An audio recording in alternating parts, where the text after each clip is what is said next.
Good afternoon, everyone. Sorry for the slight delay. We had tech issues during a tech event.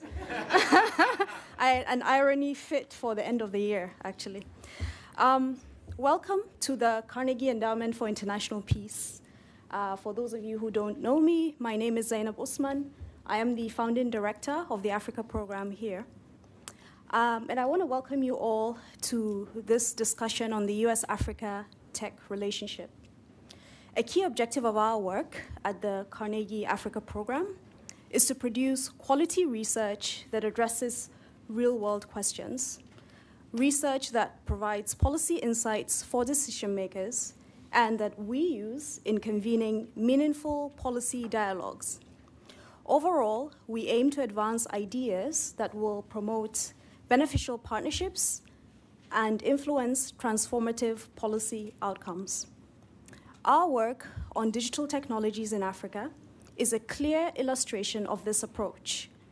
Our technology initiative focuses on Africa's dynamic digital landscape and seeks to provide insights to increase connectivity gains, to bridge the digital divide, to identify the enabling policies, and to promote the necessary international partnerships to facilitate this digital development. This work is led by our very able Dr. Jane Monga. She's right here in front of us. She has been with us now at the Carnegie Africa program for about 2 years, and she comes with a very strong background in digital policy design and implementation with the government of Kenya. Now, I want to give a little bit of context to the work being led by Dr. Jane Monga. The global digital revolution is evident on the African continent. Digital technologies are interacting with economic transformations to provide innovative solutions to complex and legacy challenges, be they access to finance, access to healthcare, or even access to education. One banal, but I would say very important example is really mobile money, which, as we all know, has increased financial inclusion in Africa, with the continent now accounting for around 70% of the world's usage of mobile money. The opportunities are vast. By 2025, according to the International Finance Corporation, Africa's burgeoning internet economy will contribute nearly $180 billion to the continent's growth. But, and there's a but here, this digital revolution cannot be divorced from the wider socio-economic, institutional, and political environment within which it is happening. First, there is the digital divide. Not everyone on the continent has access to these technologies, whether in terms of mobile devices to connect to the internet, or even the financial means to afford an internet subscription. This is a phenomenon known as the usage gap by the GSMA, and something that Dr. Monga has written about recently. Secondly is the question of building capable institutions to enable an inclusive digital transformation through effective regulatory frameworks that both address legitimate cyber security risks, but that also spur innovation. To that effect, the Carnegie Africa program has a project on tech regulations in Africa that Dr. Monga and team will be unveiling soon. Finally, politics plays such a pivotal role in the speed, the inclusivity, and the transformative impact of the digital revolution. Questions abound on the countries and the entities that are investing in Africa's digital infrastructure, from broadband to data centers, and the implications of these investments for national security and geopolitical alliances. Be on the lookout on this front for Jane's work on the politics of undersea internet cables and infrastructure, as well as more recent work she has been doing on mobile phone devices market and production in Africa. Now, let us come to today's event. We will be discussing the Digital Transformation with Africa initiative. The DTA is one of the signature initiatives unveiled during the U.S. Africa Leaders Summit in December 2022, exactly a year ago. And a key objective is really to support the African Union's digital transformation strategy, as well as the U.S. strategy towards sub-Saharan Africa. Earlier this year, Dr. Monga published a piece in which she outlined 3 key proposals for the effective implementation of the DTA. Today, we will hear from the key implementing partners and entities on the work that has been done on the DTA so far. This event is really part of a series here at the Carnegie Africa program that takes the pulse of the U.S. Africa relationship. In September of this year, for instance, we examined the state of the U.S. strategy towards sub-Saharan Africa and the implementation of the U.S. Africa Leaders Summit commitments. But today, what we're doing is we are zooming in more narrowly on the DTA by hearing directly from the implementing entities themselves. Of course, we'll have more to come on this pulse check-in in the coming months. For now, it is my honor to welcome to the stage my colleague, Dr. Jane Monga, who will shepherd the rest of this conversation. A round of applause, please, for Jane.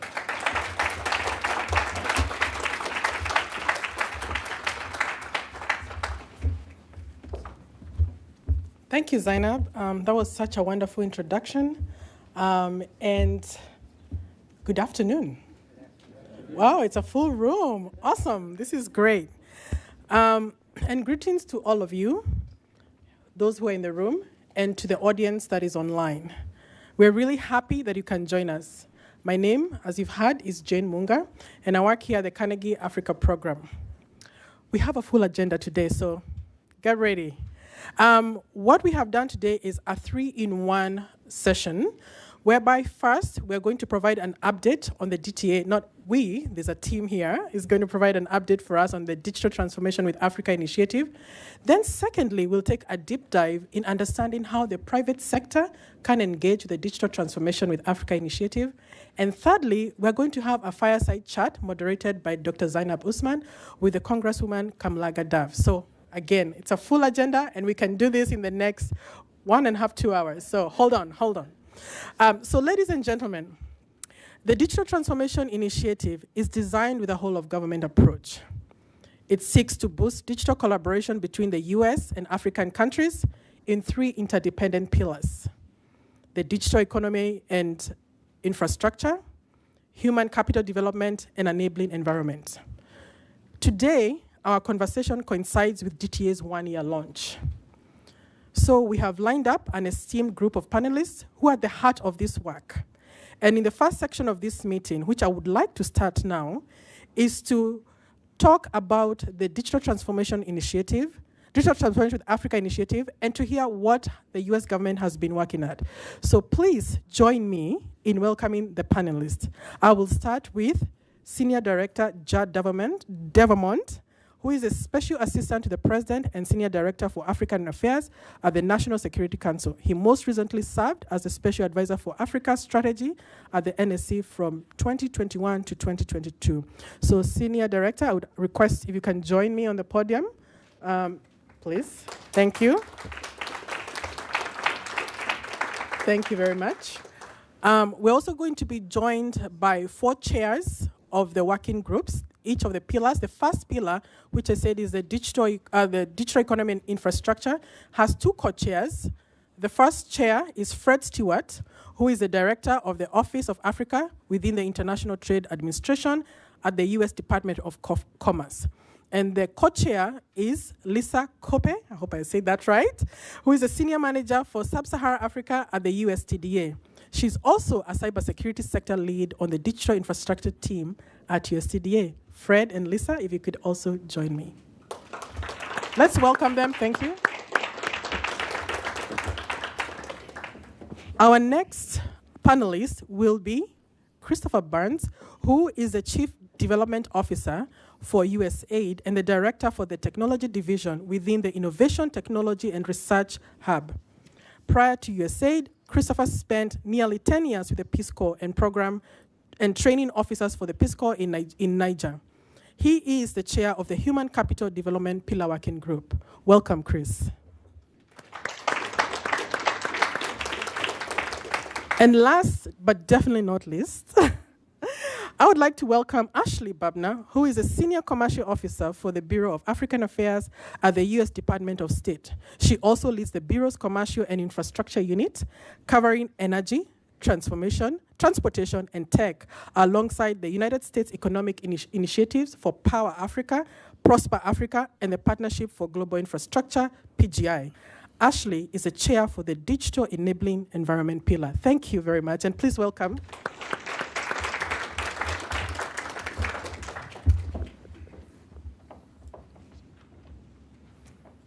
All right, I hope you can hear me. All right, great. So ladies and gentlemen, this is our panelists. We're really excited to have them. We're going to begin this with a 3 to 5 minutes framing remarks with Judd Davamont, who will give us an overview of the DTA, and then we'll go to the other chairs of the pillar working groups. So Judd, you have the floor. Great, thank you, Zane. Thank you, Jane, and great to see a lot of friends and colleagues here today to talk about DTA. Tomorrow will be a year since the Africa Leaders Summit, and President Biden said that we were going to be all in on Africa, and wow, what a record-breaking year that we've had. So in the past year, we have had 17 senior-level government officials, cabinet, heads of departments and agencies travel to Africa, to 26 countries. We are over-delivering on the president's commitment of investing $55 billion in Africa over the next 3 years. We have closed 547 deals in the past year. That's a 60% increase compared to last year. We have made big infrastructure announcements, including the Libido Corridor, which connects Angola, Zambia, and the DRC to global markets through rail, telecommunications, agriculture, and other investments, including solar. We've announced the President's Advisory Council on Africa Diaspora Engagement, and we've made major reforms to the global architecture, the global governance architecture, including we announced our support for the African Union to join the G20, which happened in September. We are on track for a third seat for Sub-Saharan Africa at the IMF, and we continue to reiterate our call for permanent African representation at the UN Security Council. Now, I know that's not what we're here to talk about, but I just couldn't miss the opportunity to sing our praises a little bit. We're all very proud of the past year. But we're here to talk about DTA, the Digital Transformation with Africa Initiative. This is a signature initiative for our administration. As Jane said, it is to bolster and boost relationships between African governments and people and the United States government, people, and private sector, really to open up markets for U.S. exports and services, and to work together so that we can have economic recovery and we can advance gender equity and greater inclusion.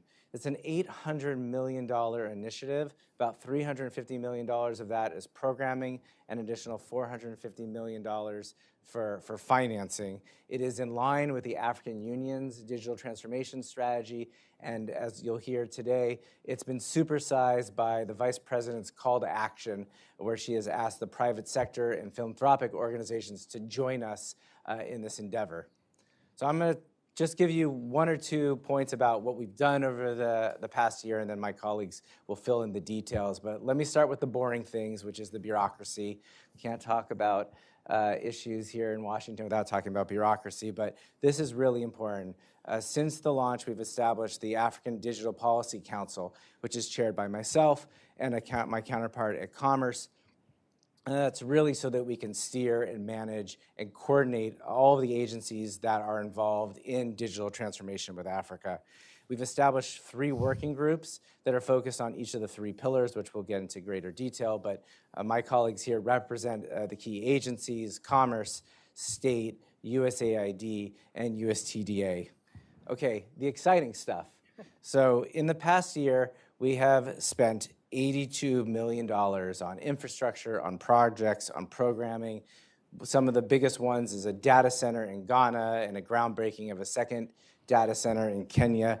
We have advanced digital access for women in Togo. And with Prosper Africa, we have launched this new Africa Tech for Trade Alliance, which is a way for us to work with major U.S. companies to increase investment and cooperation. So that's just a teaser of some of the things that we've done to set the table. But I'm going to have Fred kind of start you on the commerce part of this. Sure. So thank you very much, Judd. Yes. So looking at DTA, it's helping to mobilize and leverage, the resources of non-governmental stakeholders. As you heard, Judd say, in April, the Vice President issued a call to action to the private sector and to philanthropic community to make direct investments in social impact commitments to advance digital inclusion in Africa. And we're excited to be hearing from individual companies and from the private sector and groups, stakeholders that are looking to answer this call. We're working with those entities, and we've invited others to connect with us to explore potential partnerships, as those will directly support DTA's aim to make sure that people across Africa can participate in the global digital economy. Since its launch, DTA has mobilized a wide array of tools and capabilities across the U.S. government and the U.S. private sector to advance 3 pillars. For example, we conducted a digital ecosystem country assessments that evaluated digital infrastructure and connectivity, digital rights and freedoms in digital economies, and we've completed these in Mali, in Tanzania, in Libya, in Zambia, and in Kenya. And there are 5 additional ones that are in progress right now in Ghana, in Egypt, Rwanda, Tunisia, and Zimbabwe. DTA is funding what we are seeing are the pillars. And so funding announced by President Biden during the U.S. Africa Leaders Summit in December 2022 included existing interagency budget resources expected to be channeled to support digital projects and programs in Africa. This funding is empowering our agencies, including through the hiring of DTA program staff to implement activities that achieve and initiate objectives. As you heard Judd say, in 2023, we invested $82 million towards a $350 million target set by President Biden when he launched DTA. The initiative received $10.5 million in direct funding for 2023. We will have $20 million for 2024, and we plan to work with Congress to secure an additional resources for 2025. DTA's programmatic funds will be used for activities to further the objectives of DTA and its 3 pillars through activities ranging from financial products, such as debt and equity financing, political risk insurance and feasibility studies, technical assistance in capacity building, and partnership building activities such as trade missions, conferences, and reverse trade missions. With that, I'd like to turn it over to Lisa Kope from USTDA to talk about Pillar 1 and DTA. Thank you so much, Fred. It's an honor to be here today, and many thanks to the Carnegie team for hosting us. As mentioned, the U.S. Department of Commerce and the U.S. Trade and Development Agency, also known as USTDA, we co-lead Pillar 1, which is focused on digital economy and infrastructure. And Dr. Munga's paper excellently outlines the key objectives, but just to reshare them with you again here today, they're focused on establishing an open, interoperable, reliable, and secure internet is the first objective. The second objective is focused on the expansion of and access to and adoption of key enabling digital technologies, platforms, and services, which are really focused on the scalability of the innovation ecosystem in Africa. And then thirdly, it's focused on facilitating trade and investment and partnerships in the digital economy. These objectives were actually developed based on feedback from you and from industry, from the African private sector, from our partners, which we developed over a long period of time, over a couple of years. And I'm grateful to the partnership that we have currently and that we will have going forward with DTA. And just to talk a bit over the past year since the launch of DTA, we've really seen a lot of demand to do more in digital and to do more in digital infrastructure in particular. U.S. TDA, we're a transaction-focused agency, and we very much welcome proposals where you are seeking support for project development for infrastructure. And actually, we see an increase to our work in digital infrastructure. Over the past year, we funded, since the launch of DTA, 12 activities to support digital engagements. And these have the potential to mobilize over $1 billion in financing, which shows the scale of opportunity in Africa and what we're seeing. And this, because we're partnership-driven and demand-driven, we're seeing that continue to grow, and we're excited for the year to come. We'll have a series of, we'll have events coming up. So in 2024, we'll actually be having a delegation from Nigeria and Ghana here in the United States that is eager to meet with you, eager to hear the U.S. perspective. This is a trip that's focused on cybersecurity, particularly for financial markets, and we'd love to include you in that. And we're anticipating more events to come to highlight DTA, to highlight the commitment to digital transformation with Africa. And with that, I'd like to turn to my colleague, Chris Burns, to speak a little bit about Pillar 2. Thank you. Great. Thanks, Lisa, and good afternoon, everyone. And thanks to Carnegie and Jane for hosting this event and for inviting USAID to be a part of it. The Digital Transformation with Africa initiative is quite similar in design to USAID's digital ecosystem framework under the USAID digital strategy, where we are looking at infrastructure and adoption, digital society rights and governance, and digital economy. And that's really by design. As we across the US government have been building DTA over the years and looking at the models that it takes, we really recognize that it requires a holistic approach to partner governments' digital ecosystems in order to ensure that digital transformation is of availability to everyone. As noted by Jane in her intro, USAID is the leading agency for Pillar 2. That's on human capital development. Just to give you the high-level overview of what that focuses on. It's also where we're taking a holistic approach in acknowledging the digital literacy, skills, and capacity needed for all Africans to engage in today's digital age, from those coming online for the very first time, all the way up to advanced coders, with a particular focus, of course, on youth, on women, and on underserved communities. But we're also looking at the digital economy itself and making sure that we are building up the entrepreneurial opportunity and the skills required in building up that workforce for people to engage in digital activities. We are also making sure that public sector officials and those in line ministries have the necessary skills to be more data-driven in their work and in service delivery to their citizens. And a lot of that requires us to make sure that we are partnering with a wide swath of stakeholders, be they in civil society, academia, and the private sector, and we're doing just that. All of this is to really focus on making sure that we are lifting up what is a very vibrant local talent base and entrepreneurial community across the continent. Now, USAID has been investing in all three pillars, not just Pillar 2, and I cannot share all of them here, but I did want to give you a few highlights. Fred mentioned the digital ecosystem country assessments, for example. 12 of them already done or almost completed, and with DTA funds, we are going to be doing another half dozen or so. These are meant to really identify the opportunities and challenges and provide a set of recommendations for USAID and our partners in programming against that. On connectivity and financial services in particular, through the flagship digital program under the Partnership for Growth in Infrastructure and Investment, Digital Invest, we have now raised over $275 million globally in investment capital aimed to support internet service providers and fintech providers. That includes over 25 ISPs and fintech providers in 19 African markets. Jan, I know you wrote about some of them in your paper this summer. It does include the work we've been doing with C2, that just completed 350 kilometers of fiber backbone across Liberia. But more recently, it also includes the work that we're doing with converged technology networks in Malawi to build a wireless backhaul link and an internet exchange point, but also more recently as well with Roki Telecom in Uganda to build out more affordable broadband to ISPs and underserved communities.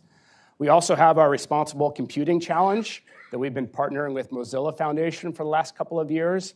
We started that in India and more recently in Kenya. In 2024, with DTA funds, we're going to be moving into South Africa and Ghana. And this is a way to build ethics into computer science and bring more of the social sciences so that the next programmers and algorithmic developers are not designing with what is currently a lot of biases in mind. We want to make sure that as AI continues to rise, that it's going to be of benefit to everyone. Judd did mention our Africa Tech with Trade Alliance. This is really focused on unlocking the policy, legal, and other hurdles that we're seeing across the continent. We have some inaugural members in the private sector, including Cargill, Google, MasterCard, and Visa, who've been a part of that. Quickly, the DigiFems program that we've been working with Microsoft to build women's entrepreneurship and capacity. We are going to take that from Cote d'Ivoire and move it into Tanzania with the next tranche of DTA funds. Speaking of Tanzania, we have also launched with their National Bureau of Statistics a Tanzania data lab that is aimed at providing more data-driven results and statistics to inform government, civil society, et cetera. And the last example I'll just make is one that's been longstanding for a while now, but I think really exemplifies Pillar 2 of DTA, and that's the work we've been doing with youth mappers, where we have youth in over 125 chapters in more than 25 African countries who are taking OpenStreetMap and other geospatial tools and literally putting their communities on the map, and then taking those maps to local decision makers, national decision makers, saying, see, this is where the resources are, and really leveraging those maps to unlock greater decisions and better resource allocation in youth mapper communities. It's a wonderful example of lifting up agency and empowerment and lending voice, and I think it's really amplifies what we're trying to do under this initiative. Thanks. Thank you. Ashley, over to you for Pillar 3. Thank you. So the third objective of DTA is to strengthen digital enabling environments across Africa, which is represented by the digital enabling environment pillar. So as Lisa mentioned, through our engagements with the private sector, African governments, and our institutional partners, we identified 3 principal ways to strengthen the digital enabling environment in Africa, and I'd like to quickly cover that with our remaining time. The first is by strengthening the capacity of authorities and the independence of regulators to develop, implement, and enforce sound policies and regulations. So what does that mean in practice? Well, it's critical that the regulator is separate from the government-owned network operator so that the regulator can act in a fair and transparent manner to all the network operators in that particular market. It's also equally important that the regulators and policymakers have the technical competencies to develop the policies and regulations that govern that sector, and that they do it in a way that employs a consistent approach to policy and regulation development that also includes stakeholder input. Absent this technical skill and process, you end up getting an absence of regulations that can prohibit new technologies from entering the market. You can get over-regulations, which can make it difficult for companies to innovate. And then you can also just get simply poor quality regulations. Lastly, it's also important that regulators and policymakers at the management and operational level have both the capacity to effectively implement and have the authority to actually be able to implement or to enforce those policies and regulations. Without, it kind of diminishes the effect of those policies and regulations. The second way that we identify to strengthen the enabling environment is by ensuring that those policies and regulations that are developed promote competition, investment, and innovation. So to give you an example of that, so that is open architectures, making sure that there's the adoption of open architectures like Open RAN, which allows for interoperability between software and equipment, and vendor diversity. It's also advising against data localization, digital service taxes, customs duties on electronic transmissions. In addition to focusing on the capacities of regulators and policymakers to not only develop the right policies and regulations and have the actual capacity and authority to implement them, it's equally important that the government at the highest level also promotes the use of technology in ways that both protect and benefit society. So that's why our third objective under the Pillar 3 is to promote governance that strengthens and sustains an open, interoperable, reliable, and secure digital ecosystem. So again, what does this mean in practice? Well, this means that you get government support at the highest levels for things like the liberalization of the telecom industry, support for data sharing, as well as a focus on consumer protection, resiliency in the network, data privacy, cybersecurity, and internet freedom.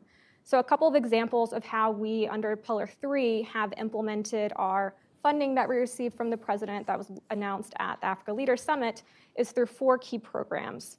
So the first has been through State Department's Cybersecurity and Digital Policy Global Training Program. This is an existing program that we've taken advantage of to expand to the African continent. So this will really focus on improving, again, the capacity of regulators and policymakers to develop policies that will develop effective cybersecurity and digital policies.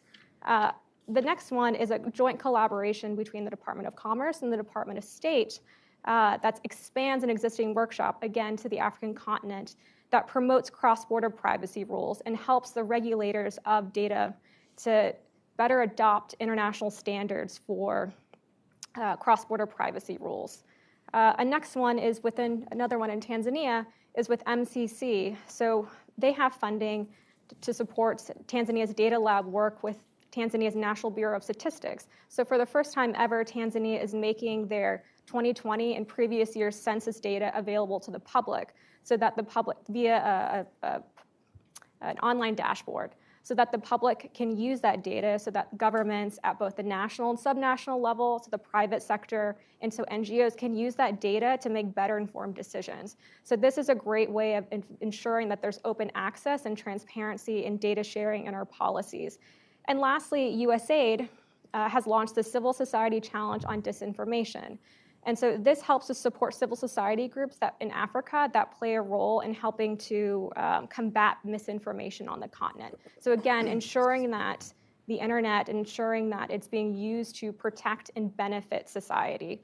And so as we look forward to 2024 and programming, we're looking at the results of those DECA assessments. There have been assessments that have been conducted by MCC. State Department has also conducted a trustworthy ICT supply survey through all of our posts overseas. So really looking at what the results are of those 3 items in order to help inform the development of our calendar year 2024 programming, as well as identifying opportunities to really work with the private sector, engage trade associations and organizations like yourself to really have a collaborative effort, again, as we did in 2023, to build out that 2024 programming. Thank you. Oh, that's wonderful. I think we can give an applause at this point. Thank you. I think there's a lot that has come out, a lot has happened. And in this session, when we designed it, we wanted also to make it as interactive as possible. We've heard what the U.S. government has been doing in the last 1 year. So happy birthday to the DTA team. But now I would want to take us to the next session because I have some interesting questions. I've heard a lot of what could be happening from all the different sectors, but there's a thematic area that I had maybe Chris mention it, and that is the area of young people. And the young people are the ones who are driving technology in the African continent. It is said that by 2050, 1 out of every 4 people is going to be African. So I'm just curious as to how the DTA is specifically targeting the young people within its initiatives, and especially when it comes to connectivity, because we do know the issue of connectivity continues to challenge Africa. As I ask this question, I'll look at Judd and maybe he can start us off. But in the meantime, I'm coming to the audience. So please, if you have a question, we're coming, after the answer, this question will be coming to you. So get ready. There'll be some mics that are going around. So hopefully, Judd, I've given you enough time to get Sure. I'm going to hand it back over to Chris to get into the details. But I mean, why go with me when you can have our team leads? But the point that you raised, Jane, about this youthful continent and the fact that 1 out of every 4 people on this planet will be Africans means that thinking about youth empowerment, having the digital skills to succeed in the 21st century, were core to the entire conceptualization of digital transformation with Africa. So Chris will get into the details, but I want to assure you that was one of the fundamental driving forces for how we put it together and thought about its impact. Okay. Chris? floor is yours. Thanks, Fred. I think I'll just simply note that there is no digital transformation with Africa if we're not looking at the African youth.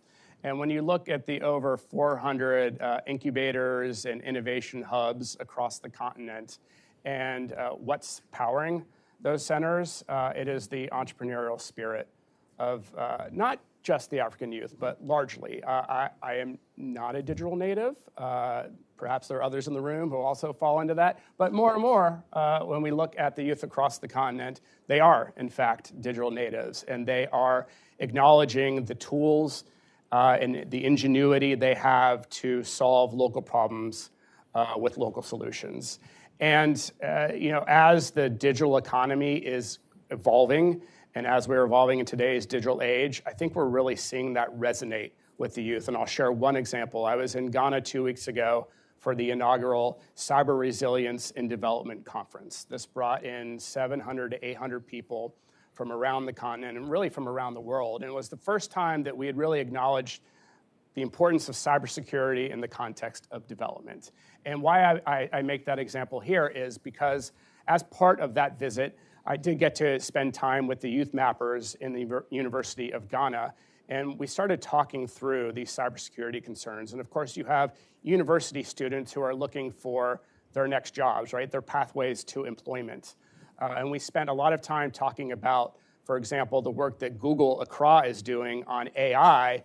And when you look at what youth mappers are doing with respect to geospatial analysis and visualization, there's a ready-made pipeline of talent to feed into the private sector. But they also acknowledged, hey, we're putting these tools out there for our communities. We have to make sure that the protections are in mind, that the data privacy is considered, that the legal regulatory frameworks are in place, that the connectivity is there. So across all three pillars of DTA, so that the youth can feed into what is now an emerging, thriving cybersecurity sector on the continent as well. Not just for cybersecurity in the private sector, not just for cybersecurity in the public sector, though that is certainly actively being discussed, but cybersecurity to advance people's livelihoods. And I really think that the youth cohort is a linchpin of making that happen. Fantastic. Practical solutions for the youth. Thank you so much. So I think now we can take questions from the audience. What we can do is take a group of questions, and then I hope you have pens. Like, I'm happy to avail some. And then we'll start with, who has a microphone? I see a lot of hands. Let's start here, and then we'll walk our way here. Hello, Mr. Devermont, Judd, and everybody. Thank you very much. My name is Jimmy Whitehead, and we have an organization called cyberunity.tech that we've partnered with Congressman Clyburn and the president of Angola to work on. And most recently, Steve Wozniak has formed a partnership with us to reach out to Africa to do this. My only question is, how can I get in touch with you? I've been trying to reach you for a while. I know it's not easy. I used to work for Reagan and Bush back in the old days. But I would like to be able to reach out to you. We have a thing with the Congressional Black Caucus in February with all 56 members, and Mr. Wozniak will be there to discuss it. So I just want to be able to say thank you very much for this opportunity, and I want to be able to reach out to you. All right, thank you. I don't know if there's a question there, but okay. We'll take 5, so let's go this way.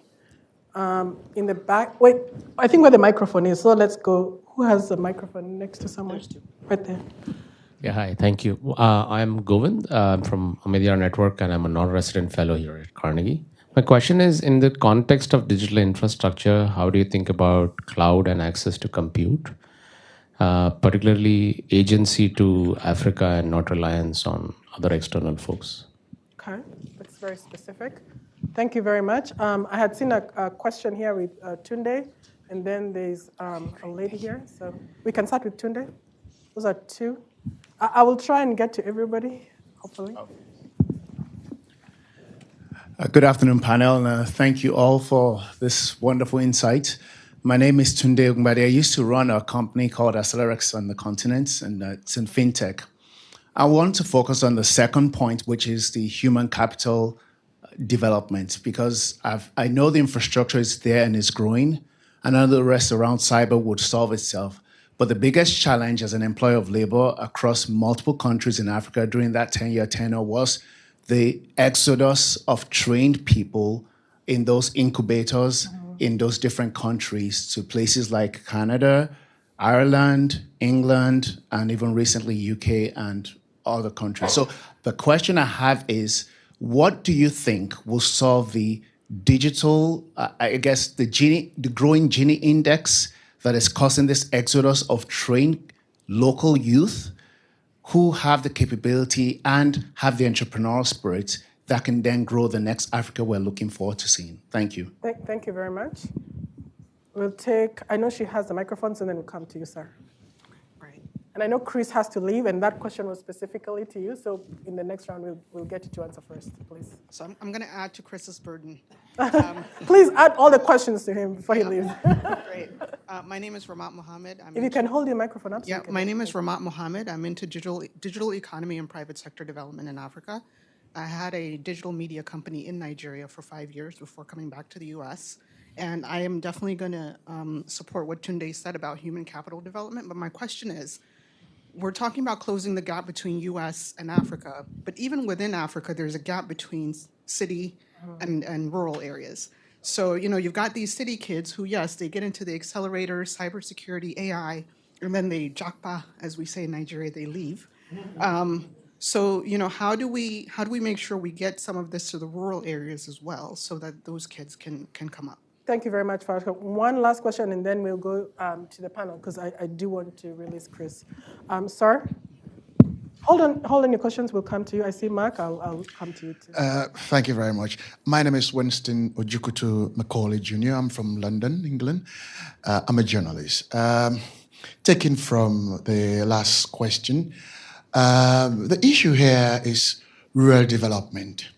As a former BBC correspondent in West Africa, I noticed over the last 10, 20 years, right across the board, virtually any of the international organizations and foreign government, when they go to Africa, they spend most of their time within the capital city. I am very happy there's somebody here from the Peace Corps. And this issue of digital, the rural Africa is missing. Rural Africa needs attention. And the issue of cybersecurity, as a journalist, I'm very worried that you might end up going to bed with politicians to weaponize cybersecurity. You have to be careful of that. Thank you very much. Thank you, and I'm sorry to interrupt, but he does have an engagement that he does have to do. So, and I wanted to give him time to give answer. Thank you. So I think I'll start with Chris, because there are questions on human capacity that have been, and then the rural issue, so rural urban. So please, the floor is yours.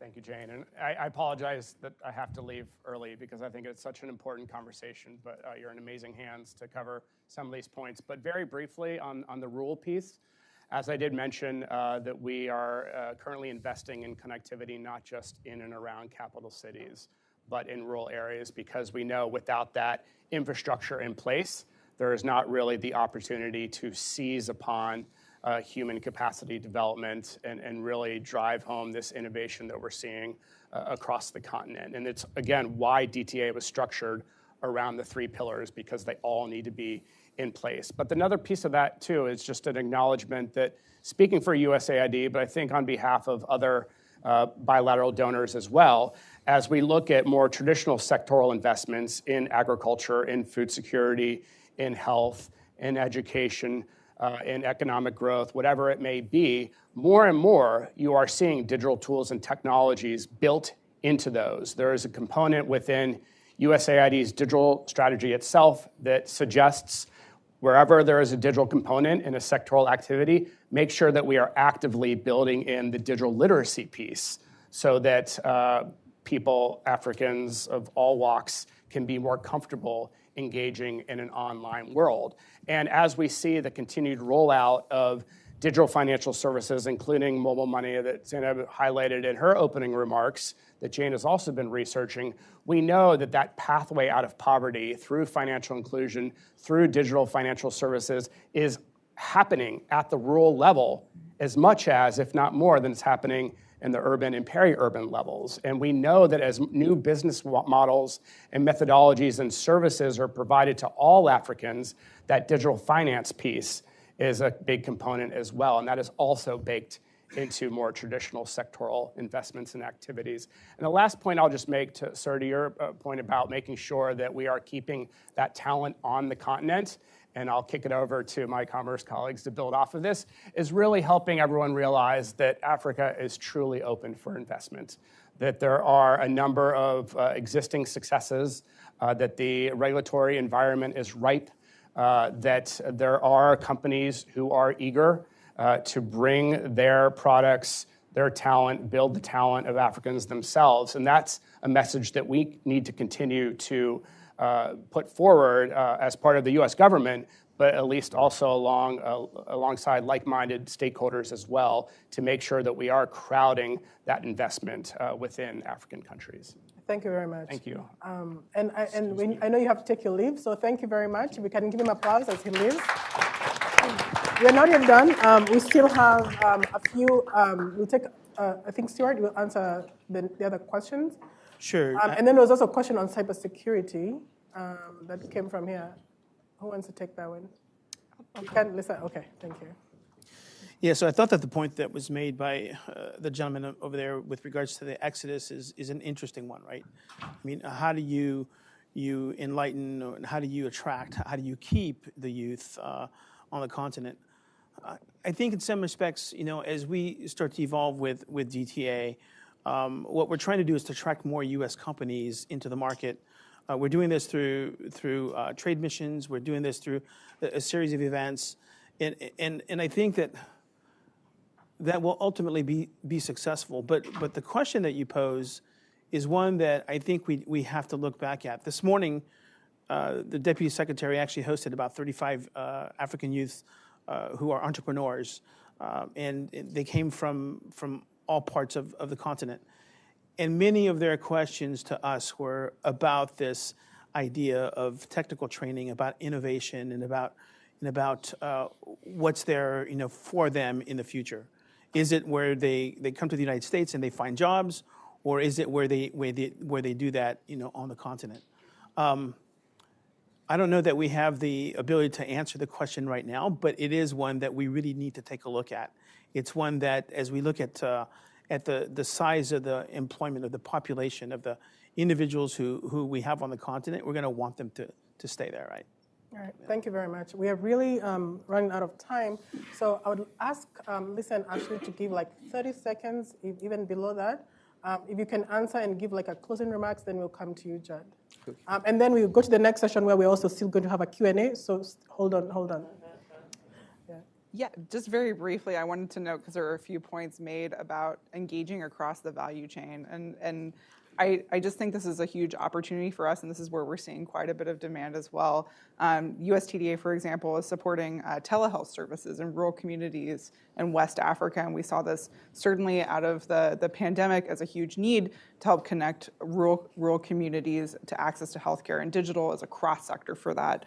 As well as fiber optic backbones are really sort of a key engagement that we're seeing opportunity for to support rural access to connectivity. So we're working with Bandwidth and Cloud Services Group to provide access to more than 200,000 people across East and Central Africa.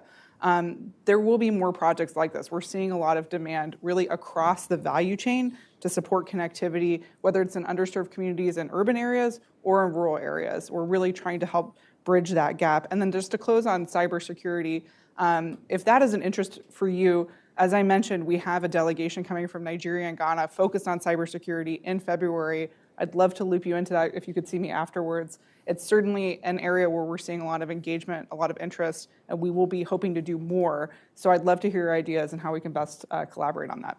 Thank you, Lisa. Ashley? I think I'll just end, we consistently get the question of, how do we connect or how do we partner on DTA? How can we get involved in DTA? And I think the most promising way for that is just to have a conversation with us. So we lead the respective pillars. And so in leading, that means that we facilitate engagement between 17 different U.S. departments and agencies. So we pull basically, I like to say, I pull the technical expertise, which is broad and which is deep, from the interagency in these three particular areas, for mine in the digital enabling environment, to address these challenges that we have that they're seeking to advance with our objectives. And so a great way to partner is to come to us, to reach out to us and look at ways that if you have existing programming that we can partner with you to try to expand it to advance one of our objectives, or if there's a way that we can partner together to develop new programming that supplements, the existing funding that we have under DTA and that we have under our existing agencies. So that's really one way, or one takeaway that I want to leave for this group is please come to us. We are trying to come to as many of the trade associations and private sector groups as we can to engage, but please feel free to reach out to us. We have actually a fact sheet that we launched today that has our contact information, and that will be launched online under the Africa Leaders Summit, where the DTA fact sheet currently lives, that has our contact information, and then we're happy to direct you to, if there's something outside of DTA, to the relevant agency that can provide you with the tools and resources that you need. So, thank you very much, and I really appreciate your brief remarks. So Judd, I want to end with you. Sure. If you can give us your final remarks. Everybody has offered to engage. What are you offering us today? Well, thanks, Jane. And maybe I'll just build on what Ashley said. Mr. Whitehead provided me his card, but the reality is the people that you need to know to connect with the U.S. government, to find opportunities, are those who are up here on the stage with me. I am literally going to refer Mr. Whitehead to one of my colleagues once I have a better sense of what he is asking for. But we have an incredible team here that's committed to really enhance the cooperation between the American people, private sector, and government with African counterparts. And maybe I'll start, or end, I should say, with the strategy. So the U.S. strategy towards sub-Saharan Africa says that we need policies that befit a continent that is young and connected. And particularly when it comes to digital, it's not listed as a pillar. It's a cross-cutting issue, that every single thing that we do on the continent, right, when we're talking about how do we have greater peace and security, how do we have democratic dividends, how do we think about climate adaptation or conservation or mitigation, how do we make sure that there are open societies, all of that is through digital. So we have an initiative that is really centered on three pillars, but the core and the animating idea behind what we're doing here today is really about a whole strategy towards the continent that President Biden and Vice President Harris feel very strongly about. So really, it's an honor to be having this opportunity to talk about DTA. If you want any swag, we have some in the back. If Ashley's going to promote stuff, I'm going to promote a lanyard that we have. But thank you, and I'm looking forward to the rest of today's session. Thank you very much. And let's give them applause. Thank you very much. We're going to transition to the next panel, and we're going to try and do it in less than 2 minutes. So I'm going to request my panelists if they can step out as we prepare the stage for the other two speakers. Yeah. Thank you, Dr. Munga.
Hello.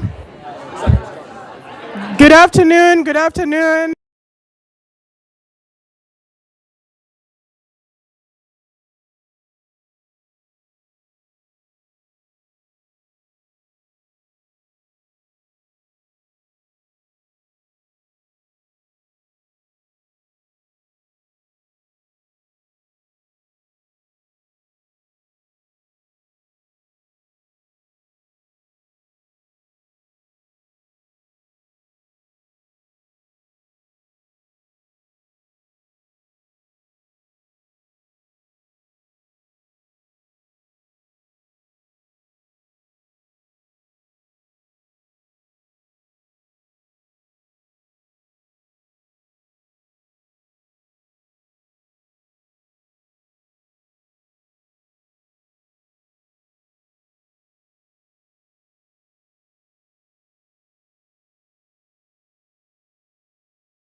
So Dana currently serves as a senior advisor to the U.S. Chamber of Commerce, the Africa Business Center. She most recently served as a special assistant to the president, the special advisor for the 2024 U.S. Leaders Summit, and senior director for Africa, where she was responsible for coordinating and leading U.S. Africa policy for the Biden-Harris administration. Today she's here because of her work with the U.S. Chamber of Commerce. So Dana, welcome. If you can join me here. Okay. There's some stairs. This might be easier. Yeah. Sorry. Welcome. And our next panelist is Mr. Michael Jordan, who just surprised me and whispered something to me in Swahili. So I'm very curious. I'm very curious to have this conversation with him afterwards. Mr. Jordan is a chief of staff for Prosper Africa Initiative with USAID. Prior to this, he served as a team lead for energy and climate finance with USAID Power Africa Initiative and is a senior advisor with USAID. So I'd like to welcome Mr. Michael Jordan to the stage.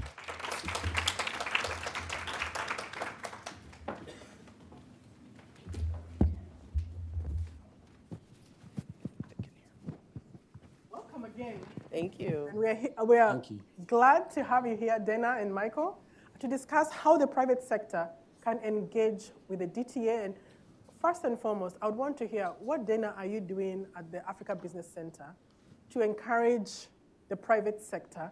And before that, you can also introduce yourself and just tell us how the new transition has been. Absolutely. Well, thank you so much, Jane. Thank you for having me today.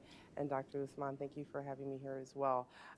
So I'm Dana Banks, and I was the predecessor to Judd Devermont at the National Security Council.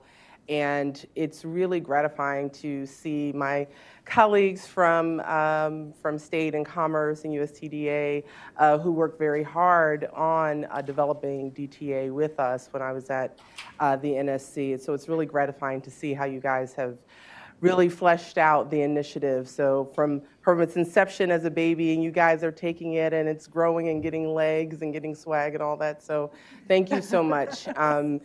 When I was at the NSC and we first incepted and got sort of buy-in on the Digital Transformation with Africa initiative, it was really important to, as we sort of built out the policy at the beginning of the Biden-Harris administration, to really look at opportunities for economic growth where we were hearing from the continent was needed. And digital was certainly one area where it was. So after we put on a wonderful summit and that President Biden hosted last December, I transitioned to the Chamber of Commerce, to the U.S. Africa Business Center as a senior advisor to sort of follow up on some of the commitments that were made, particularly during the U.S. Africa Business Forum, which will mark 1 year later this week. And so to really to bring my government sector sort of expertise and coming from the White House on the Africa policy side, and marry that with the private sector angle and really how we can work together more collaboratively to spur greater economic growth, particularly in some of the key sectors that were outlined during the forum: health, infrastructure, greater overall trade investment, and certainly key amongst those were digital, and it's also something very close to my heart. So that's what I'm doing now, and what the center is doing, and what they did actually after the initiative was launched last year, was actually issue a white paper to government to say, DTA is great, you've consulted with us in forming it. Now here is what we, the private sector, our members, what we think would strengthen the actual implementation of the initiative. And so actually sitting here today and hearing, how 1 year on, how things are going, it's very encouraging. But in talking with our private sector and with members of the U.S. Africa Business Center, I see there are a few areas that could definitely be sort of highlighted and increased. I think that greater engagement around the initiative, now that there's branding, now that there is a logo, now there's points of contact, I think increasing that engagement. So as you can hear, there's a lot of desire for how do we get involved, how do we take a part of this initiative. And so I think one way to address that is to partner with perhaps the chamber or other associations, but to really get the word out about what DTA is and how the private sector can meet the U.S. government to meet the needs on the continent in the digital space. So that's what I'm doing, that's what the chamber is doing, and what our members are saying overall about DTA. So the members are ready? The members are ready. They're more than ready. There's a whole paper saying what they need to do. Okay. And I would just add too, I think Chris touched on AI, but I think really as you look at the implementation of DTA and moving out into the future, and you look at even the recent executive order that the White House put out on AI and sort of really covered a whole broad range of sort of safe uses and practices and countering bias in AI, but really how the continent can take advantage of AI, because they're already doing it in agriculture, in financial services, in even the tourism sector, in healthcare. And so I think DTA, U.S. government, can partner greater with the private sector to really sort of flesh out this AI component, because I can, in this position of being a critique of something that I helped to create, I must say that AI was not a central focus, but I think moving forward, it's something that should be built out. Thank you very much for those opening remarks. Sure. Michael Jordan. Yes. I have to say the name is very familiar to another name. Somebody out there. When I saw the name, I was like, okay. But it's a pleasure to have you here, and we're really happy that you could make it. I'm interested to hear how Prosper is engaging in this. And I know there's about the Tech for Trade Alliance. So could you just tell us a little bit about Prosper and how you're engaging the private sector? Well, once again, my name is Michael Jordan. I'm the acting chief of staff at Prosper Africa, which is a presidential level national security initiative that aims to substantially increase two-way trade and investment between the United States and the entire continent of Africa. So just want to express thanks to Drs. Usman and Dr. Munga for organizing this session, to the team at the Carnegie Endowment for International Peace, and that we stand on all the protocols observed by previous speakers. I think the main message driving, or the main factor driving our work on the Africa Tech for Trade Alliance is that the time for engagement is now. We've spoken about the youth quake in Africa, and that literally means, with the median age of 19, that Africa's already digital, native. These are all natives in terms of native digital users. And I don't think there's a continent in the world that has that sort of dynamic going on right now. And in fact, if we project over time when Africa becomes a quarter of the population in 2050, a huge number of digital users who are native to digital platforms will be from the continent. The digital space will be the fulcrum for economic transformation going forward. Not only because we have users, but also because tech is becoming embedded in all business processes and even embedded in equipment that we use, vehicles, just across the board. So this represents the biggest economic opportunity for U.S. businesses and a real avenue to engage with the continent. And I think DTA is come at exactly the right time and bringing exactly the right focus, because it will not only deepen investment, but enable African entrepreneurs to develop business models that specifically address the challenges, the issues, the problems, the building efficiencies, in their home markets. So it does build the space for African entrepreneurship. And we remember that entrepreneurship in Africa, Africa has the highest rate of entrepreneurship in the world, in part because of the lack of formal sector, but also in part because there is a drive for advancement that can only be done through individual efforts. And so we want to harness that, and we have some tangible examples of how the U.S. government is working with the private sector to do that. So, Africa should bet big on its digital development. We launched the Africa Tech for Trade Alliance in April of this year. It is a platform for public-private partnerships with U.S. companies that seek to implement, advance, do business in the digital space on the African continent. We work with large and small companies, diaspora companies to do this. Current alliance members include Cargill, Google, MasterCard, Visa, DHL, UPS, FedEx, Intel, Cisco, American Tower, Amazon Web Services, PayPal, among others. And so we know that the time is ripe. We know that our government is focused on advancing our engagement in the digital space. But let's go down to specific examples of how the intentions become real. One project that we've closed since the beginning of the Africa Tech for Trade Alliance in April is a project, an e-commerce platform called Kasha. Kasha is leveraging the power of technology to deliver pharmaceutical and household consumer health goods in Rwanda, in Kenya, expanding to South Africa. Earlier this year, they had a Series B round of capital raise for $21 million. We've supported Kasha since the early days, and they are partnering with U.S. tech firms to deliver these services.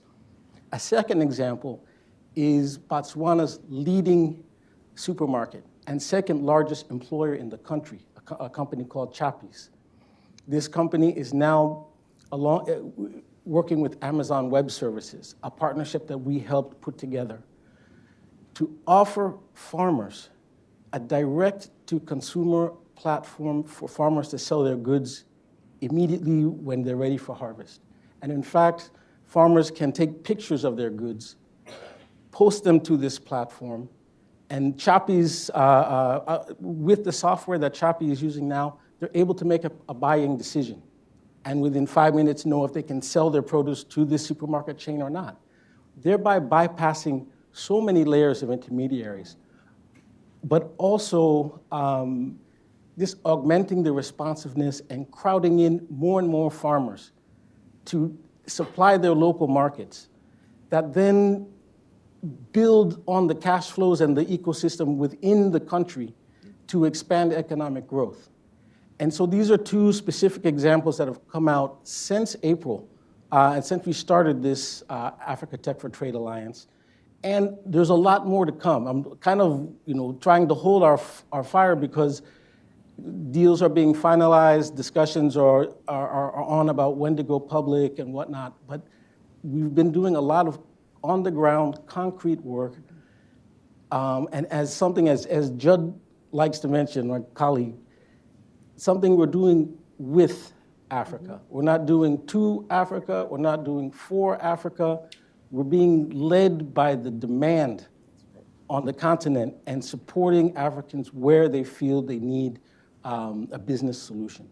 And so these are two specific examples. There's more, but I just wanted to give a flavor of what we're doing and why we're doing it. That's good, because you've talked about practical, real, tangible efforts that are going on. I want to shift this conversation a little bit. One of the things that we wanted to have here, and unfortunately, in full disclosure, I wanted to have a policymaker from the African continent to speak to us, because we've been hearing a lot, and I spoke about that in even the paper that was referenced earlier, that there's still a lot of policy issues that continue to inhibit free flow of trade. And one of the things that has been raised is, how can a young person today who is domiciled in any country in the African continent trade with this side? So I'm interested to hear from your side how you're working at Prosper Africa on some of these issues. And I'm sure as a trade association, this is something you're hearing, maybe, I don't know, from the US side, but from the African side, we keep hearing this a lot, entry barriers.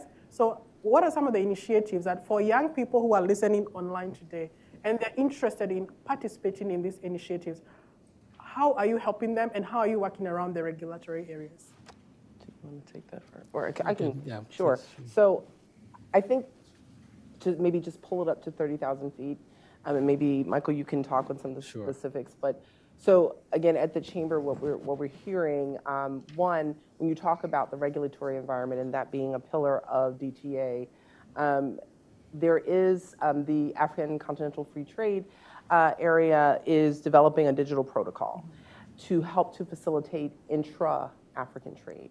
And that is key, right? Because digital, it's a new world for everyone. It's not just on the continent, it's here too. We are still grappling with these issues. The US is still developing, sort of policies and regulations around it. But so I think it's key though for like private sector, to help with principles, with the digital protocol that AFCFTA is developing to try to say, this is the example of our experience.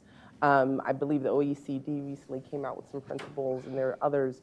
But it's important to help, show the example and to help facilitate, which thereby creates a better digital landscape for young people, for young entrepreneurs, for innovators on the continent. Because at the end of the day, it's really about creating, a better environment for innovators on the continent in the digital space, and also for American companies in the private sector who want to partner on the continent, who also want and desire a regulatory environment that will be more welcoming and will help to facilitate greater trade and thereby promoting better economic growth on both sides of the Atlantic.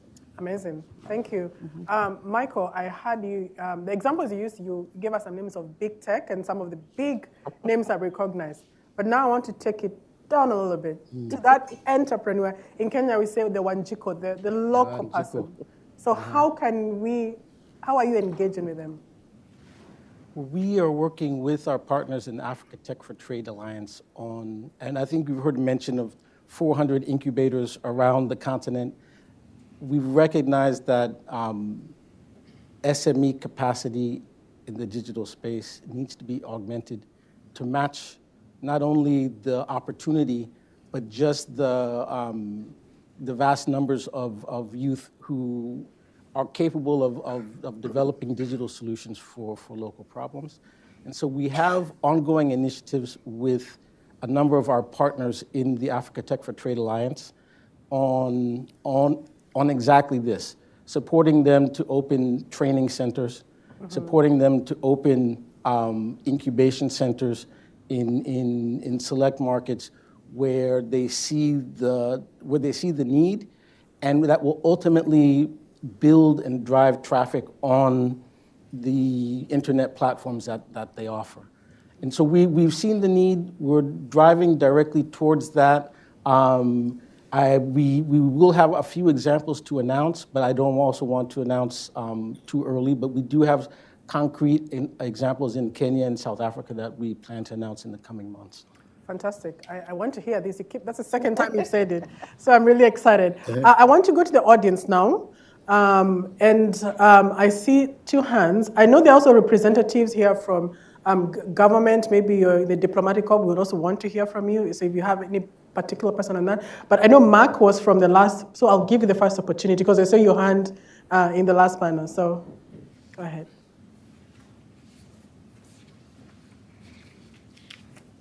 Good afternoon, everyone. Afternoon. Can you hear me? Yes, we can hear you. Okay. Go ahead, please. Yeah, And so please my name is Omar, originally from Kenya. And so I'm really grateful for what you guys are saying and what you guys are doing. I just want to ask a question. You talked about incubation center that you're working with.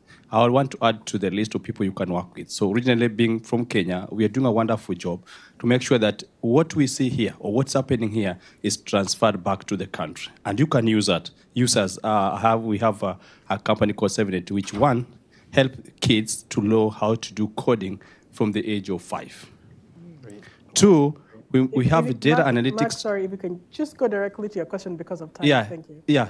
Sorry. So those are things that I think we may want to have a meeting just to help you to ensure that you can work with the local companies to ensure that whatever you want to go implement here, you can use us who are already here to make sure that we implement this to the next level.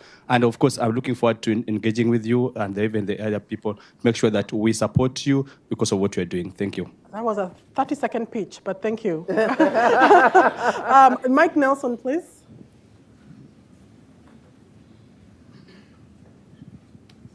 Real quickly, I work here at Carnegie on technology international affairs, and I had the privilege in the 90s of working in the Clinton White House. We wrote the Global Information Infrastructure Report. The barriers to development back then were investment, capacity building, but we also had to worry about protectionism, rent-seeking, and corruption, a word I have not heard mentioned in the last 2 hours. What are your top 3 barriers? And I assume they're mostly political. All right, we'll take a question from this side. Thank you. I can take one more. Thank you so much. My name is Kate Gromova, and we're working in Africa and specifically on digital ecosystem country assessments. And my question is that there is a big problem with digital adoption by private sector and traditional sectors. So there is a very limited level of use of digital technologies. So there is no demand or very limited demand for digital technologies. And most of the programs which are supported support the supply of innovations and technologies, but not the demand. So how do you tackle this problem through the program, and maybe some specific initiatives you can talk about? Thank you. All right. Well, I'll allow it because I saw the disappointment in his face. So, but please keep it short, and then I'll come to you. And I'm sorry we didn't. My name is Sergio Pugliese. I work for the Africa Energy Chamber, so promoting investment into the continent for extractive industries. But I'm transitioning into new technologies because I see the opportunity for the population growth and what this area can give to the youth. So my question here is, I think that one of the solutions to increase participation of digital literacy and technology is to involve more the private sector and the business, because the private sector is really what drives the opportunity, because I think we need to see the digital economy as an asset in Africa rather than just something to give aid. So my question is, what more can we do to bring the private sector to give these opportunities? Okay, thank you very much. And again, please, 10 seconds. I know you had your hand, but we really do need to give our panelists enough time to answer the questions. And again, they'll be here after the session. Hello, thank you. My name is Karaja Gashusha. I'm Kenyan also. And there was a question about the transfer, what is it called? Sorry, English is already escaping me. The transfer of knowledge from youth leaving the continent. And we talk about that as if it's existential. Yeah, brain drain. Brain drain, thank you. As if it's existential, and it really isn't. It's systematic and it is structural, right? And I think for me personally, the issue is equal living wages. And so I guess my question to the panel, and which is why I actually started my company, Encarate.com, which Please is to the question. To provide remote work. But that's just part of the solution. The solution really is living wages. And so the question is, are policymakers, American policymakers across the board, willing to change their approach from one of seeming charity, which never quite makes it, to something akin to what was done after the Second European and American Wars, the Marshall Plan for Germany, for example, which changed the dynamic, the paradigm. So real investments and removal of debt. Both your questions tied well together, so I think I will now turn back to our panelists, and I apologize if you still have questions, but again, our panelists will be here. So let's get Michael to start, or I don't know how you want to do this, Dana, Michael, and we can do 2 minutes because we want to also wrap. Yeah, I can just do a sum of all of the questions that were asked. Sure. The gentleman who asked about the incubation centers, we can connect offline. Sir, you asked about the top 3 barriers. I think the top 3 barriers are relevant in the 3 pillars in DTA. When you talk about infrastructure, you talk about upskilling and regulatory environment. But I think, in my current role, talking to private sector, if you just look at that last pillar and you talk about regulatory environment, I think there has been, again, a bit of frustration expressed by recent decisions at the WTO level about USTR and the moratorium on this digital transfer payments and taxes. And so I think that is one real area of consternation. But I think overall, another barrier is lack of knowledge and not just access to the continent, but lack of knowledge from Americans, from American potential investors in the United States of the continent. And that's something that the Africa Center at the Chamber is doing with its Advance for Africa initiative, getting outside of sort of the main center of DC and going to the diaspora centers in the U.S., in Atlanta, in Houston, and we'll be going to other cities in the coming year to really talk about the true opportunities that abound in Africa for trade and investment, especially in the digital space. And I think that sort of leads to the last question that you asked, sir, when you talked about sort of changing the approach from charity to true investment. That is true investment. That's what DTA is. That's what Judd worked very hard on the strategy. We've transitioned the paradigm from assistance or aid to actual partnership and investment. And so if that isn't coming through in what has been discussed here today with DTA, happy to talk to you, or my colleagues can talk to you offline, but that is really how we have shifted the paradigm on investment in Africa. All right. And just to add on to that point, it's beyond digital. That paradigm is shifting across how we engage as a government with the continent. Because we are in a partnership mode now, rather than aid mode. Thank you. I know we are wrapping up, but I had forgotten I had a live audience out there, and I've received a question that I fear if I do not post to the floor, because we want to thank those who are also tuning in. So this has been submitted by the Africa Practice, and the question is on the Africa Continental Free Trade Area, and they're asking how can they benefit, or what trends does the DTA offer and are most pertinent and coming up in the new year, especially for private sector. So how does the AFCFTA plug in and as trade expanding the space, because they're working on the digital trade space? So sure. Right now, as we speak, Africa Tech for Trade and Prosper Africa is working directly with the ACTFA Secretariat on the question of digital trade and policy around that. As as we see in other parts of the world, policy around digital trade, policy around things like artificial intelligence, they take a great deal of discussion because we are literally in this country, in Europe, catching up with technology and trying to build sort of the rules of the road that ensure that this technology benefits everyone. And so we're working directly with the Secretariat, providing analysis and capacity building to work to help governments define their priorities and come to common ground on how to do that. And some of the things that our colleague Ashley Bubna mentioned before about interoperability, about privacy, I mean, all of these regulatory issues come to play. So it is something that we are actively engaged with the Secretariat on, and we look forward to sort of providing updates as we go along. Okay. Fantastic. Dana, I can turn to you for your last 10 seconds as we close. Oh, I didn't know. What are you offering? I think there was a precedent that was set before.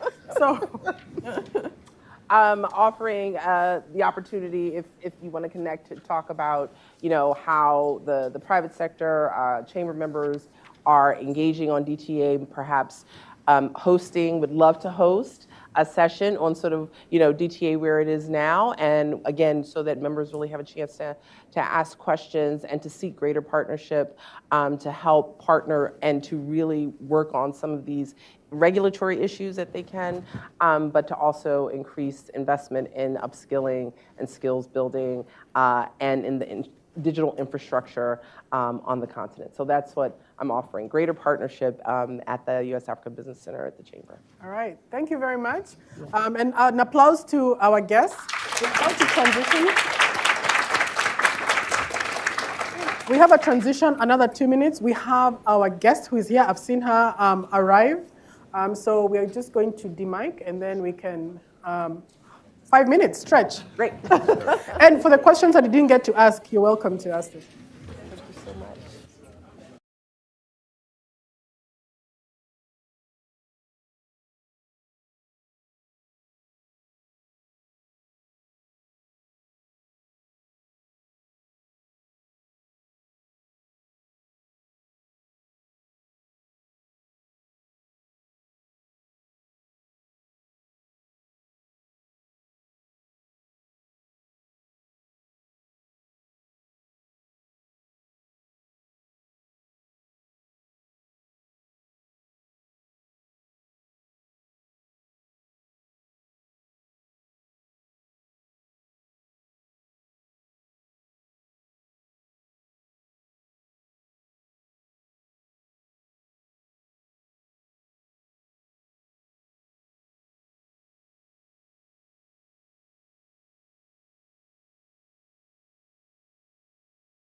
Oh, here we go.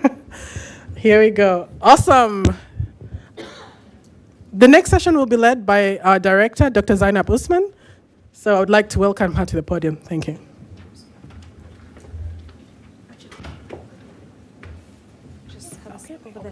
Yes, and thank you very much, everyone.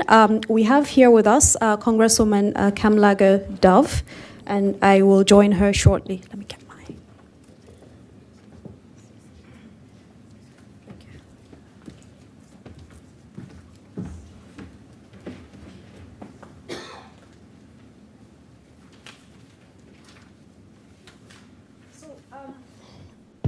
This is really the concluding section of today's program. Thank you for staying with us this long. We have this keynote and fireside chat with Congresswoman Sydney Kamlaga Dove. She represents California's 37th district in Los Angeles and is a member of the House Foreign Affairs Committee and House Natural Resources Committee as well. She serves also on the subcommittee on the Western Hemisphere, and onto which kind of goes into also the subcommittee on Africa. So thank you for being with us here today, Congresswoman. And generally, I think what we want to talk about here is Congress and the approach there to engaging with Africa, because the truth is, for many people, many entities, many stakeholders who are closely tracking Africa policy, they don't always understand what Congress does with respect to Africa. Yes, me either. And I know there's a lot. Okay, there's a lot going on in Africa. So, you know, we're really happy to have you here with us. So the first question I want to lead with is to just get a sense from you how Congress is working with and engaging with African stakeholders. Whether it's specifically the work that you do, some of the work that you follow, or the work that you don't always engage with. Just more broadly, because Congress, I know, is a very diverse, complex place. You're so nice. So is there a continent-wide initiative? Are there sub-regional initiatives, national initiatives, or even sub-national initiatives? Just, you know, let's start. What is going on there, and what can you share with us? Yes. So I don't know what's going on there. That's why I got out of there and came here to be with you. Very happy to be here to have this conversation with you. I will go wide and then come in. So not Congress, but I think the Biden administration has sort of reopened its portfolio when it comes to the continent of Africa. You know, with the last administration, you know, he poo-pooed, you know, any kind of country that had melanin in it. I'm going to apologize in advance because I do get partisan. So if you have issues with that, take a break.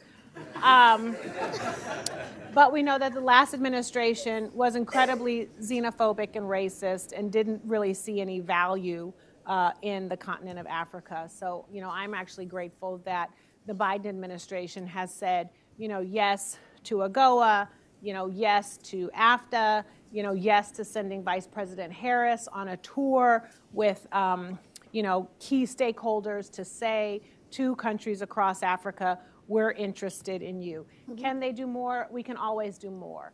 But I do think it's a great sign that we are looking at the entirety of the globe to say, how can we be better partners? I sit on Western Hemisphere and also on the Africa subcommittees on foreign affairs. We have very robust conversations when it comes to countries in Africa on that subcommittee, but the lens is very narrow. It's really focused on, you know, Wagner, Russia, China. If you know, subdural, we're not having any substantive conversations. So I'm hoping that at some point soon, maybe in 2024, we can have more substantive conversations. I also I'm a member of the Democratic Women's Caucus and also the Congressional Black Caucus. And there, we actually, I think, are trying to move the needle. So I'm involved in GADI, which is the Global Africa Diaspora Initiative with CBC. It connects us with the United Nations. And that's our way of talking about the diaspora as it relates to CBC members. So looking at, different districts that we represent and African communities that are in those districts. I have a very large Ethiopian community, for example, in Los Angeles, and Nigerian community. And so where can we be extending and deepening conversations and relationships? And then through DWC, we have an international initiative where we are convening dinners and meetings with Women's Caucus members and ambassadors. And so that's an opportunity for us to really sort of invite ambassadors that represent African countries to come and talk to us. Oftentimes, folks are more interested in what's happening in Europe. And so I think this is an opportunity for us to expand our lens. But that's what's happening through individual caucuses, not Congress as a whole. I think there's still a lot of education that has to happen in Congress and with Congress as it relates to the continent of Africa, because folks still have a very pedestrian view of what's going on across the continent.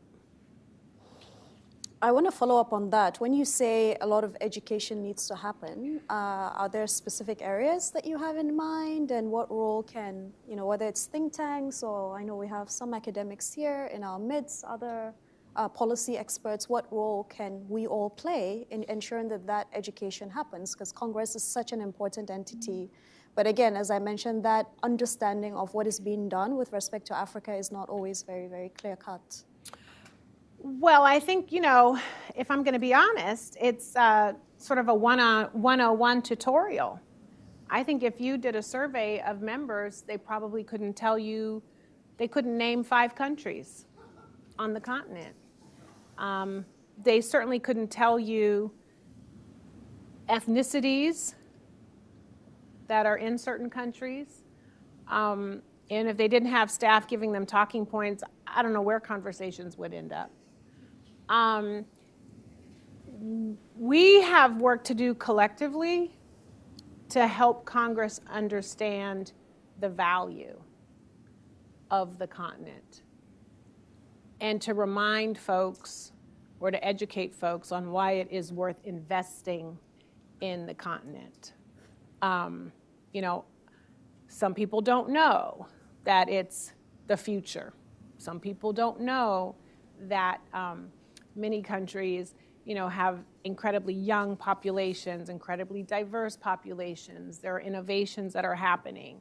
I would say, and this is a generalization, that most members aren't there yet. They're interested in, population control. They're thinking that USAID is being used to, pay for abortions. They don't see the technology and the advancements and innovations and opportunities that can be accomplished. They think every country is corrupt, and up to no good. And what's our return on investment? Meanwhile, you have adversaries, U.S. adversaries that have been there and that are trying to figure out ways to deepen their relationship regardless of how exploitative it is. And we need to figure out other ways of engagement. But that can't happen until folks are educated about why it makes sense to engage. Yeah. And I want to come back to the specific thematic focus of this discussion, which is tech, digital technologies. Of course, this is a very broad area. So I want to get a sense from you, what are specific areas within digital technologies, digital technology policy landscape that you are either focusing on now or hope to focus on during your term. You are, in a sense, a freshman congresswoman. I'm not trying to get in trouble with them people running for Senate. Yes, so you are. This is kind of your first term, and So are there specific areas around digital technology policy or the landscape that you intend to focus on or that interest you that you would like to engage with further? So yes, is the short answer. I mean, I'm interested in anything and everything that can push us into the future and shake things up. So we know that I think last year the Biden administration had this initiative, right, the digital transformation with Africa. I think there's a pledge of like $350 million. It is slow getting up, but sometimes you have to lay the groundwork and plant the seeds before you see some fruition. I'm interested in how we can advance opportunities for trade and investment that will allow us to compete with, Huawei and China. I have not traveled extensively, but I have been a couple of places. And wherever we go, people are talking about the Belts and Roads Initiative. And then people also say they're a little, skeptical about this, the broadband and the digital capabilities that also might be, like listening in on their own governments. And they don't necessarily want to do business with China, but it seems to be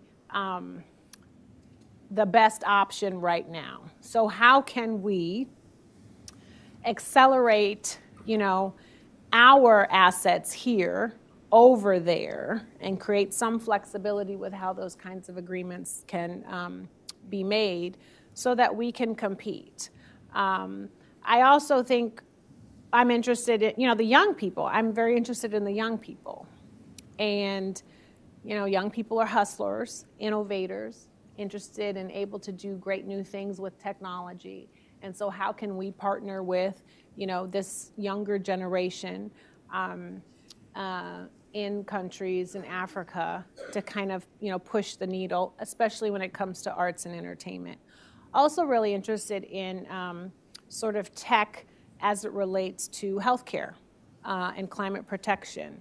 I think there are a lot of opportunities. I think, we have great agencies like, USTR and USTDA and Commerce that are also interested in developing those kinds of partnerships. And once again, like how are we fixing DFC, for example? I mean, how are we working with the infrastructure that we have now to make us more palatable for African countries? So those are things that I'm interested in. So, I was sharing, we went to Kenya and Tanzania, and very interested in climate protection and conservation issues. Also very interested in things like telehealth. And then part of it's also like, how are we connecting tech and countries in Africa with our populations that are here, who want to find a way to connect to their own motherland using technology, right? So a way to kind of share our expertise. To kind of wrap up this conversation, I want to highlight to our audience members here that you introduced House Resolution 261, which expressed strong support for the successful implementation of the African Continental Free Trade Area. And indeed, throughout this conversation, trade is something that seems to have come up strongly in your interests and priorities with respect to Africa. So what are the next steps towards building a healthy and sustainable trade relationship with the African continent? You've already mentioned a couple of things, but is there anything you think, following the resolution, what else would you like to do with respect to supporting the AFCFTA or just a healthy trade relationship between the U.S. and Africa? I think a lot of it boils down to what we're doing at the local level. I had a Trade Connect event, just last week, and we had a number of folks show up, constituents from the district. 3/4 of the folks who showed up were interested in doing trade somewhere in Africa. And then you hear all these statistics, from the different agencies, and it's like, wow, we have a ton of money and support and technical assistance that we are willing to share with businesses, small, mid-size, and large, to trade with Africa. Didn't nobody know that? I mean, like, wowzers, right? And like 90%, guarantee, right? I mean, anyway, I don't want to get into the specifics of like loans and insurance and liability and how they, basically how the federal government is willing to kind of subsidize a lot of small businesses. But not many people know about that.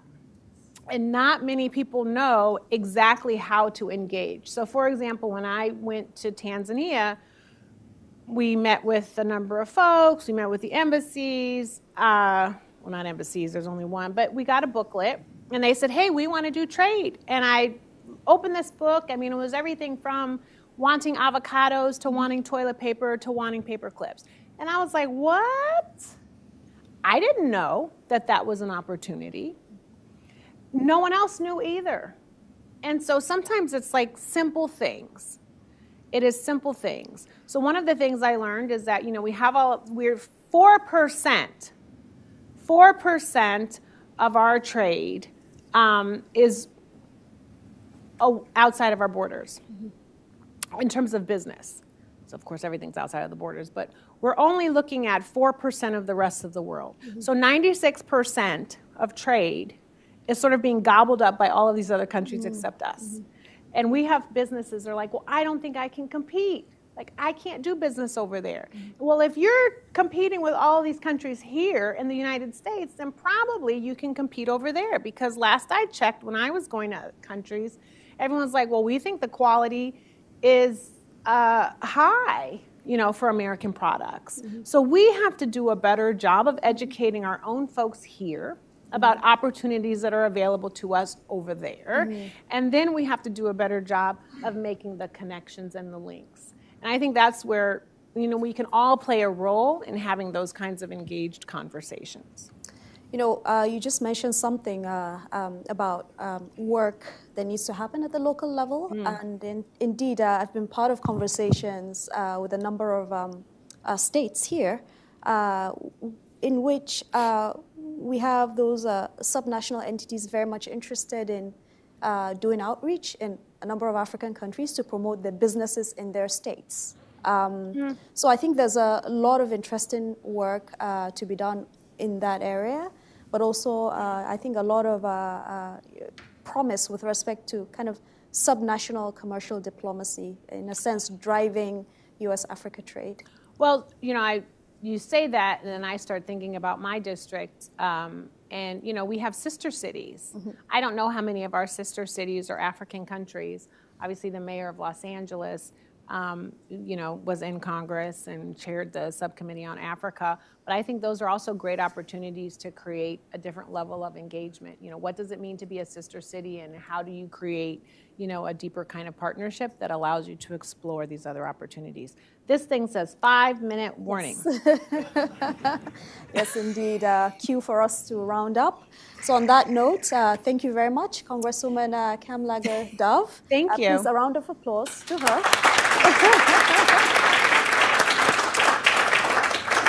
And now I'm going to hand over to Jane to kind of help us wrap up this session. Thank you. Thank you so much. Thank you so much. That was very lively and engaging. Lively. And thank you. It's a pleasure. It's a pleasure. I'm so happy to be outside of the Capitol. I don't know how to behave. That brings us to the end of our session, and thank you so much for your patience. It's been, from the beginning, we had what the U.S. government is doing on the digital transformation with the Africa Initiative, and we had a conversation with the private sector, and then we've had this candid conversation with Congresswoman Kamlager Dove on opportunities and how they're thinking about Africa. And I could not agree with you. Some of the issues that we hear, these pedestrian issues on Africa, is something that we really need to think as the stakeholders here. And I think the DTA is also an opportunity to change that narrative. So thank you very much. So I'll be very quick. I know our time is gone. For me, it's just to say thank you. I cannot oversay that again. There's a big team that worked to make this happen.